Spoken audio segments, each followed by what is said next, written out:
नमस्कार। मैं doctor Manju Jain, retired associate professor from SN degree college Kanpur. मैं पिछले कई महीनों से प्रेरणादायक कहानी नामक शीर्षक के अंतर्गत कुछ रोचक, मज़ेदार, प्रेरणादायक कहानी का संग्रह लेकर के आती हूँ। उसमें से आपको एक एक करके वीडियो शेयर करती हूँ, आप तक पहुँचाती हूँ। तो दोस्तों, क्यों ये प्रेरणादायक कहानी हमारे लिए ज़रूरी होती है, ये इंस्पायर करने वाली कहानी क्यों ज़रूरी होती है? कि हम सबको ये पता है कि हर प्राणी के अंदर, मानव प्राणी के अंदर एक एनिमल इंस्टिंक्ट होती है। और जैसे एंगर है, एग्रेशन है, विरोध करना है, जलना है, दूसरे से डर रखना है, ये सब प्रवृत्तियाँ नेचुरल मोड्स में होती हैं। और ये सोशल नॉर्म्स जो होते हैं या हमारे जो सामाजिक गुण होते हैं, उसी से ये बंधे होते हैं या नहीं करते हैं या नहीं करना चाहिए। निरंतर समाज हमको ये प्रेशराइज करता है कि आप अच्छे काम करिए, अच्छे कर्तव्यों की पूर्ति करिए। तो ये अच्छे कर्तव्य कैसे आते हैं, कहाँ से आते हैं?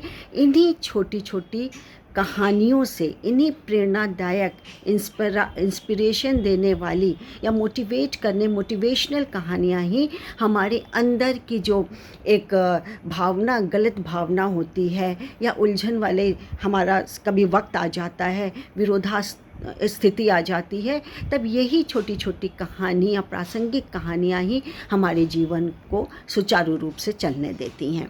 तो चलिए मित्रों, मैंने भी एक आज कहानी आपके लिए खोज करके रखी है, यानी कि मेरे पास तो संग्रह है, भंडार है, उसमें से मैंने एक आपके लिए आज छांट करके रखी है, और जिसका शीर्षक है हाथी और उसका उत्साह। तो क्या हुआ कि एक राज्य था, बड़ा खूब आलीशान महल था उसमें, और नेचुरली उसमें राजा तो था ही, और राजा के पास सेना, थल बल सब सेना होती हैं।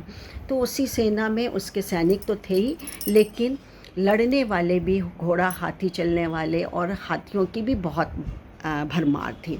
उसी हाथी में, हाथी तो बहुत थे उसके पास, लेकिन एक हाथी राजा को सबसे ज़्यादा प्रिय था। उसकी रखवाली भी बहुत, अपनी देख रेख अपने ही उसमें करता था, निगरानी में करता था, और हिदायत भी दे रखी थी उसने अपने सैनिकों के और जो हाथी का जो रखवाला था कि इसकी खास जो कि देखभाल की जाए, अच्छे से की जाए। ठीक है, हो गया। और क्यों इसके हाथी राजा को सबसे प्रिय वो हाथी क्यों था? क्योंकि वो कई युद्ध जीत चुका था और सही सलामत, और फिर स्वभाव से भी बहुत कूल था, और राजा उसको अपने आप से ही उसकी सेवा कभी कभी करता था। तो आंतरिक रूप से वो राजा का बहुत प्रिय बन गया था, और राजा हमेशा उसकी सेवा करने के लिए तत्पर रहता था। तो इस तरीके से वो अत्यधिक प्रिय बन गया। लेकिन समय गुजरा तो जैसे मानव का साइकिल होता है कि वो युवा से प्रौढ़ से वृद्ध होता है, हाथी भी एक दिन वृद्ध हो गया तो भाई युद्ध में फिर उसको नहीं ले जाते थे, क्योंकि कैसे वो करेगा, कमज़ोर हो गया था। और एक दिन ऐसे ही हुआ कि वो चलते चलते, एक तालाब था और तालाब में पानी पीने के लिए वो रुका और पानी पीने लगा, लेकिन थोड़ा और आगे जा कर के देखा कि उस पानी पीने के लिए और बढ़ा तो उसमें तालाब में ही इतनी कीचड़ थी, सामने तो पानी था लेकिन वो आगे चला तो कीचड़ थी, उसमें उसके पैर धंस गए, वो धंसता चला गया। उसने बहुत प्रयास किया, हाथ पांव मारे हाथी ने, लेकिन वो निकल नहीं पाया। अंततः वो चिंघाड़ने लगा, और उसकी चिंघाड़ में सभी लोग इकट्ठा हो गए, और उसकी चिंघाड़ की आवाज़ राजा तक पहुंची, राजमहल तक पहुंची, और राजा भी परेशान हो गया, और अपने सैनिकों के साथ, वो सुरक्षा बलों के साथ वो वहाँ तालाब पर आया और सबसे विनती करने लगा कि कोई मेरे हाथी को बचा लो, निकालो। हाथी भी अपनी भरसी कोशिश करते करते अब वो भी पस्त होकर के बैठ गया था कि भाई अब कुछ कर नहीं सकते हैं, क्या किया जाए। तो उसी समय जो कि है गौतम बुद्ध जो कि है नगर भ्रमण कर रहे थे, अपने शिष्यों के साथ निकल रहे थे। राजा ने पहचाना, राजा ने नमस्कार किया और अपनी समस्या बताई कि मुझे और कुछ नहीं चाहिए, इस हाथी को किसी तरह से बचा लीजिए आप। तो उसने कि बचा तो लूँगा, हुआ क्या है? बोले अरे आप देखिए ना कितनी धंस गया है वो कीचड़ में और निकल नहीं रहा है, कितना भी प्रयत्न किया सैनिकों ने, और हाथी ने स्वयं ही, और अंत में वो दम पस्त होकर के बैठ गया है।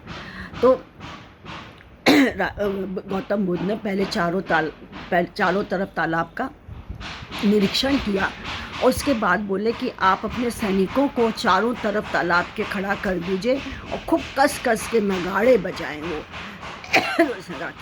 नगाड़े बजाने से क्या होगा, वो कैसे निकलेगा? बोले चलो प्रयत्न करते हैं। तो प्रयत्न करने पे, और गौतम बुद्ध की तो बात माननी भी थी, पूछा ही था उसने, तो उसने राजा ने चारों तरफ अपने सैनिकों को खड़ा कर दिया और कहा कि जोर जोर से तुम नगाड़े बजाओ।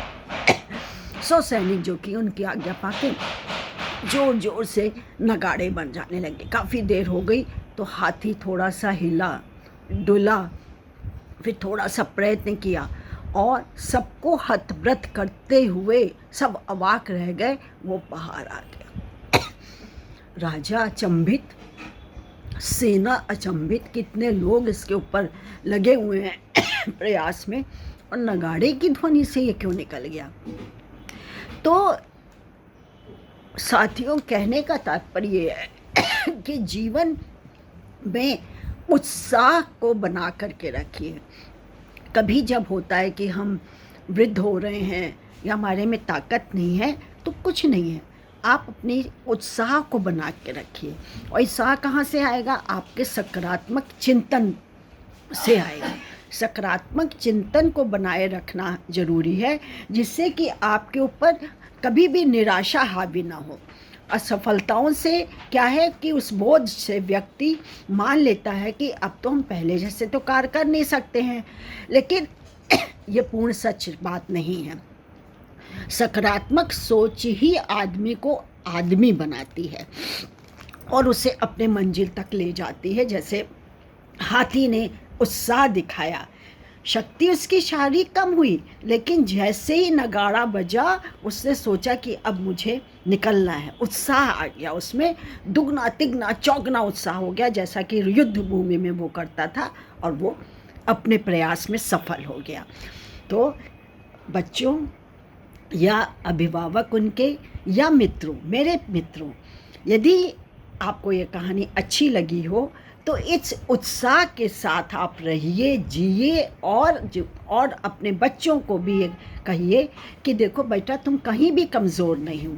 अपने शौक़ को, अपने उसको, हर चीज़ को तुम बना के रखोगे, उत्साह को बना के रखोगे, तो एक दिन तुम अपनी मंजिल को ज़रूर हासिल कर लोगे। ऐसा है ही नहीं कि तुम्हें मंजिल ना मिले, सफलता ना मिले, ज़रूर मिलेगी।